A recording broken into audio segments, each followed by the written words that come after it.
जिंदाबाद जिंदाबाद जिंदाबाद। और साथियों, अभी जीतन राम मांझी जी हमारे बीच उपस्थित हो चुके हैं और बाबा साहब भीमराव अंबेडकर जी के तैल चित्र पर पुष्पांजलि अर्पित कर रहे हैं। आप सभी से हृदय तालियों से गड़गड़ाहट किया जाए इस हॉल को।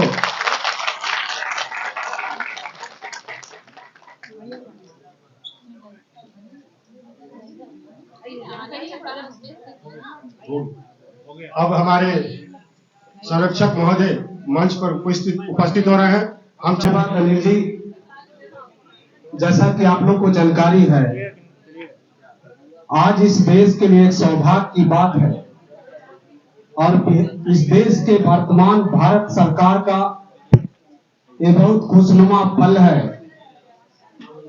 कि भारत सरकार पहली बार इस देश में दुनिया में 7वें सबसे बड़े विद्वान महापुरुष डॉक्टर बी.आर. अम्बेडकर को याद करते हुए मंच पर उपस्थित हैं। हम लोग के राष्ट्रीय प्रधान महासचिव राजेश पांडे जी मंच पर उपस्थित हैं। आप प्रवक्ता राष्ट्रीय श्याम सुंदर जी मंच पर उपस्थित हैं। सदस्यता अभियान के राष्ट्रीय राजेश रंजन जी और हम लोग के बीच में उपस्थित हैं शंकर मांझी जी जो प्रवक्ता हैं और जुटे हैं। साथियों, हम लोग का बाबा साहब का जो बखान करना चाहिए, जितना कीजिए बखान वो कम होगा। आज वो भारत का रचयिता है, भारत का संविधान का रचयिता है। हम लोग का हक और अधिकार ये है वह बाबा साहब हैं। अगर बाबा साहब आज ये अधिकार न दियाते तो आज से 50-60 वर्ष पहले फेल है कि नहीं है ये नहीं कहा जा सकता है, वो जांच का विषय है। लेकिन शराबबंदी कानून बहुत अच्छा कानून है, उससे गरीबों को फायदा होगा। लेकिन शराबबंदी कानून का जो प्रक्रिया है, जो अनुपालन है, उसमें कहीं कहीं गड़बड़ी हो रही है, जिसके बारे में हम लोग कई एक बार नीतीश कुमार जी का ध्यान आकर्षित किया।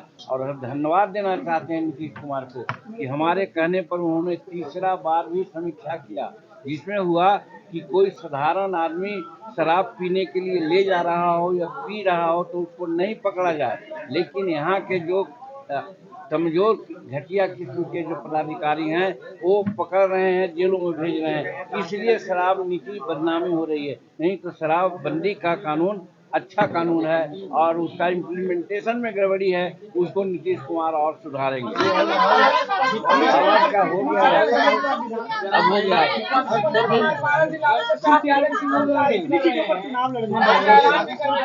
ये वो कहिएगा तब सुनेंगे। अब जाइए, अब हो गया,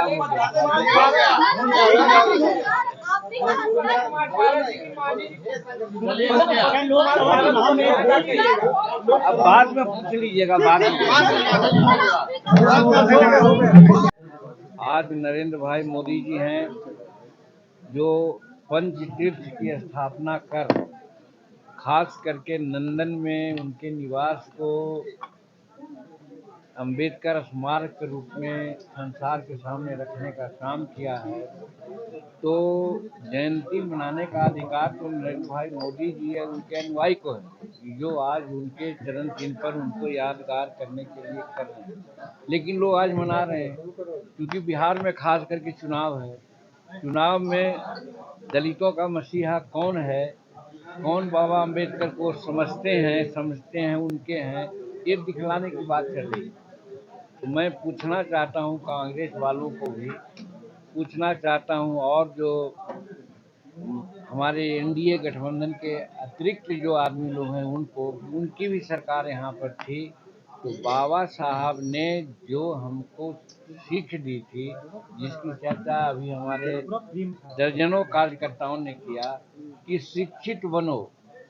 बाबा अंबेडकर साहब का कहना था कि शिक्षित बनो, और वो कहाँ से प्रेरणा लिए थे? भगवान बुद्ध से, बुद्धम शरणम गच्छामि, उससे लिया था उन्होंने।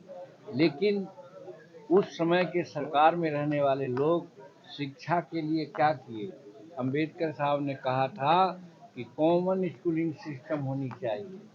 अंबेडकर साहब ने अपने अनुयायियों से कहवाया था कि राष्ट्रपति का बेटा हो या भंगी का संतान, सबको शिक्षा एक समान।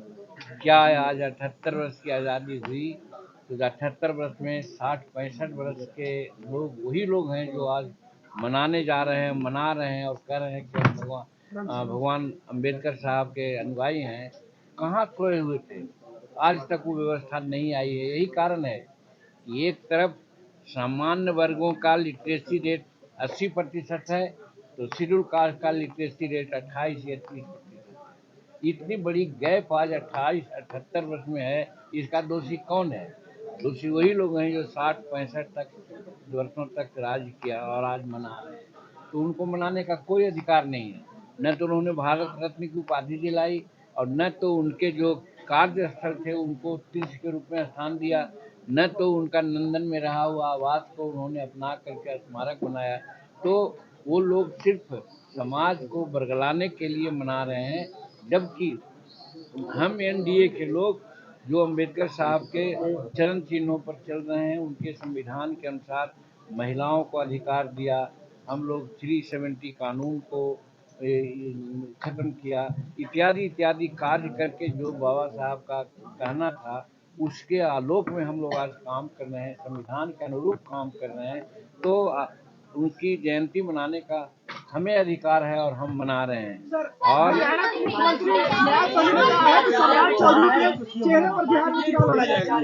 देखिए, आप लोग राजनीतिक बात पूछते हैं कि हसुआ के ब्याह में खुरपा के गीत मत कहिए। हम कहना चाहते हैं कौन मुख्यमंत्री होगा कौन न होगा, जमहूरियत है। बाबा साहब ने हमको चुनाव प्रक्रिया के लिए अधिकार दिया, बेशक मताधिकार की बात की है। चुनाव होगा तो देखा जाएगा, जो जनता खास करके चुने हुए प्रतिनिधि चाहेंगे वही चीफ मिनिस्टर होगा। तो इसमें आज कोई क्या कहता है उससे मतलब नहीं है। और हमारे एनडीए में साफ बात कही गई है अभी कि बिहार में अभी हम लोग चुनाव लड़ेंगे नीतीश कुमार के चेहरा पर, और चुनाव के बाद हम समझते हैं कि नीतीश कुमार को ही हम लोग मुख्यमंत्री के रूप में प्रोजेक्ट करेंगे। किसी दूसरे की बात ही नहीं आती है। तो ये प्रश्न आपको नहीं करना चाहिए। आज हम सोशल सेक्टर की बात करते हैं, संविधान की बात करना चाहते हैं, तो इसलिए आपने कहा ये बात हमने कह दी, लेकिन वो बात आज के संबंध में अप्रासंगिक है। तेजस्वी यादव कह रहे हैं कि आप लोग केवल दिखावा कर रहे हैं, इंडिया के लोग दिखावा कर रहे हैं और इस आंकड़े का आप जिक्र कर रहे थे। तेजस्वी यादव कह रहे हैं कि अभी वर्तमान में किसकी सरकार चल रही है, एनडीए की सरकार चल रही है, केंद्र में भी राज्य में भी। तो बीते हुए कल की बात क्यों करते हैं, प्रेजेंट की बात क्यों नहीं आप बोलते? आज प्रेजेंट में क्या हो रहा है वो बतावेंगे? प्रेजेंट में क्या हो रहा है वो बतावें कि कौन गलत काम हो रहा है।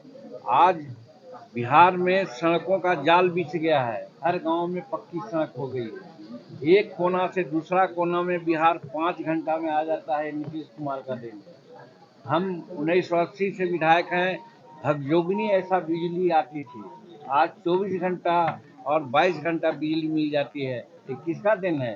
तेजस्वी प्रसाद का कि लालू प्रसाद जी का? तो वो झूठ कर रहे हैं, वो खतरे में है, संविधान खतरा में नहीं है। इसलिए कि संविधान में उनको कहने का कोई हक है। मैं खुल करके कहना चाहता हूँ, जीतन मांझी बिहार का मुख्यमंत्री था, उसको हटाने के लिए लालू प्रसाद जी राष्ट्रपति के यहाँ गए थे और राज्यपाल के यहाँ गए थे। ये बात याद है तेजस्वी प्रसाद को? तो फिर किस दलित की बात करते हैं? और दलित का उत्थान भी हमारे अंबेडकर साहब चाहते थे कि दलित वर्ग के लोग ही सत्ता में आवे। तो उस सत्ता का विरोधी तो वो लोग हैं, तो वो लोग क्या कहेंगे? उनको कहने का कोई अधिकार नहीं।